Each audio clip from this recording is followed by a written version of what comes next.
Tātad, tas, ko izsauc ringa tiesnesis, tas ir pirmais sportists, kas ir pārstāvēs gan sarkano stūri, bet viņam ir zilais inventārs.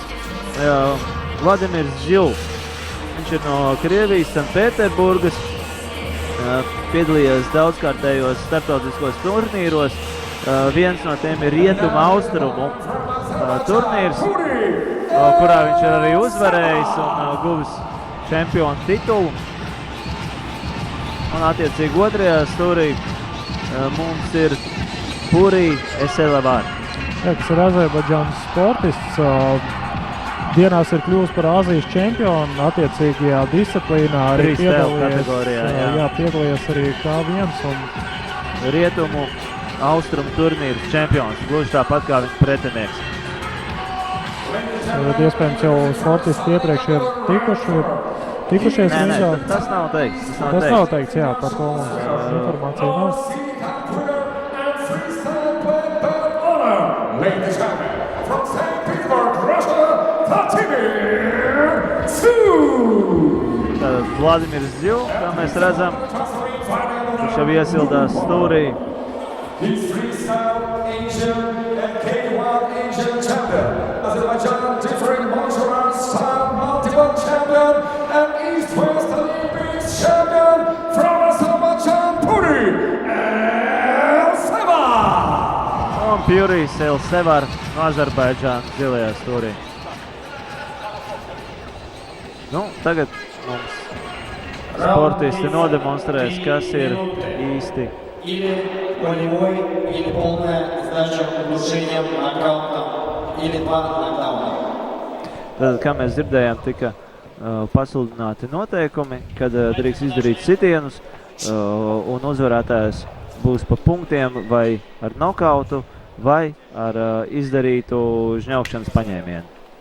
Ja nemaldos, arī 2 knockdown, ja ir vienā raundā, tad... Jā, tad 2 knockdown likums. Boksē 3 knockdown likums, šeit ir 2. Jā, organizētāji līdz galam nav precizējuši attiecīgās disciplīnas noteikums, bet, ja nemaldos, tad sportisti apmainās ar sitieniem, visa veida sitieniem līdz brīdim. Saulēs vēl viens sitien Krievijas pārstāvs. Es kāpēc izdomāju, ka vajag pasveicināt otru pēc tam, kad ir caurlēdz pamūti. Azerbaidžāns tagad stāv un strādā vairāk kā otrais numurs. Tas ir atkāpjoties, mēģinot sagaidīt. Jā, attiecīgi uz aizsardzību. Cenšoties atkal turēt distanci un mēģināt noķert pretinieku uz kļūdām, kad viņš izdara uzbrukumu. Respektīvi atvairot sitienus, uzņemot to blokā un attiecīgi ir iespēja. Jā, vairāk mēģināt tieši uz pretkustību. Tagad ieskrāpēja ar pirkstu acī ļoti nepatīkami, kas ir arī pret noteikumiem. Īstenībā, jā, kad ir ļoti nepatīkami šādi ir. Azerbaidžāns mēģinājis bija saķert Krievijas sportistu, un tāpēc nejauši viņš arī trāpīja ar pirkstu acī.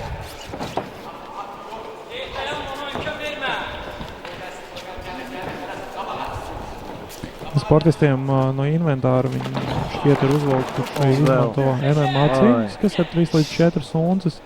Arī izmanto kā aizsargs, kas ir līdzīgi, kā mēs jau iepriekš redzējām, kā viens disciplīnā.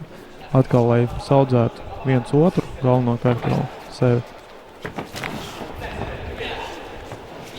Jā, grūti pateikt, ka freestylā kādu saudzē. Cīņa ir visnotaļ nežēlīga un asa. Jā, var izdarīt sitienus ar celi, visus iespējamos ar rokām, ar kājām. Kā mēģinām kreiso kāju Azerbaidžānas trāpīt Krievijas sportistam. Kāpjās. Jā, Roland. Nav atļauts sitienu ar elkonu vienīgais šajā disciplīnā, bet tas jau ir līdzīgi kā citās disciplīnās, jo šie sitieni ir ļoti traumatiski. Kur izdala ar kļūdu Azerbaidžāns, metoties virsū, ieskrien iekšā kanātos. Atkal pārēt aizsardzībā. Krievijas sportists drusiņi brīvāk tiek tur rokas. Un vēl viens sitiens ar labo kāju, ko Azerbaidžāns mēģināja izpildīt. Diezgan sīva pretestība izrāda abi sportisti. Krievijas sportists vairāk pirmajā raunda sākumā caurlēt pāris sitienus. Tagad izskatās, ka lūk, šādā brīdī es teiktu, ka viņi drusciņi sagrūši, ka viņi sāk pauzēt, mēģināt vairāk pārvietoties, nevis atrast kādu momentu, kad uzbrukt. 10 sekundes vēl, šeit jātās mazliet. Kur satiek. Jā, pirmais rauns beidzies ir. Sportists paspiež rokas, katrs dodās uz savu stūri. Kur uzslavē Azerbaidžānis. Sportistu Puri Alsevar. Atkal Krievijas sportists Vladimirs Zju. Un tiek pasludināts papildu laiks. Jā, cīņa bija līdz šim tiešām ļoti sīva. Man personīgi liktos, ka es dotu Azerbaidžāniem uzvaru dēļ pirmā raunda pašu sākumu. Jo Krievijas sportists likās mazāk trāpīt. Bet, šajā disciplīnā arī rezultāts ir diezgan tiesneša subjektīvs lēmums. Un varbūt tās viņi vērtē nevis startu, bet finišu. Jā, doties tā. Ko sevi reprezentē brīvais stils, to mēs tagad redzam. Šobrīd rodas iespējas, ka tas ir būtībā tas pats, kas ir MMA, tikai sportists cīnās vēl kimono.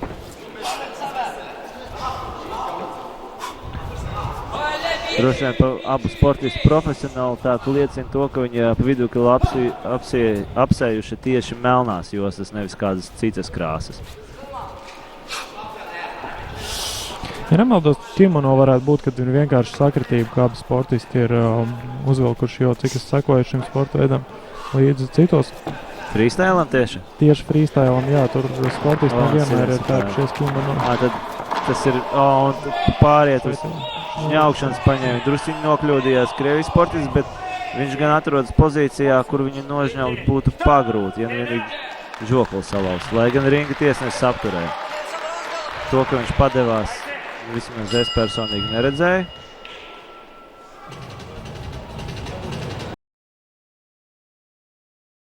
В этом поединке с минимальным разрывом 3-2 победу одержал боец из Apliecina ringa tiesnes, tad pēc viņa vārdiem ar minimālu pārsvaru šajā cīņā uzvarēja Azerbaidžānas tiesnes. Atkal, kā jau iepriekš minēju, tas ir pilnīgs un absolūts tiesnešu subjektīvs lēmums par uzvarētāju. Tātad šeit punkti netiek skaitīti, arī nav fānu tiesnešu un attiecīgo uzvarētāju, tad izlēma tikai viens cīņas arbitrs. Jā, tad izdevīgi būt labos draugos ar ringa tiesnesi. Tas gan atļaušos nepiekrist, bet nav. Jā, redzam, bija epizodes, kur acī iebakstīja tieši Azerbaidžānas Krievijas sportistam. Jā, te atkal Azerbaidžāns ieskrēja kanātos ar galvu pa priekšu un atradās ļoti neveiklā pozīcijā.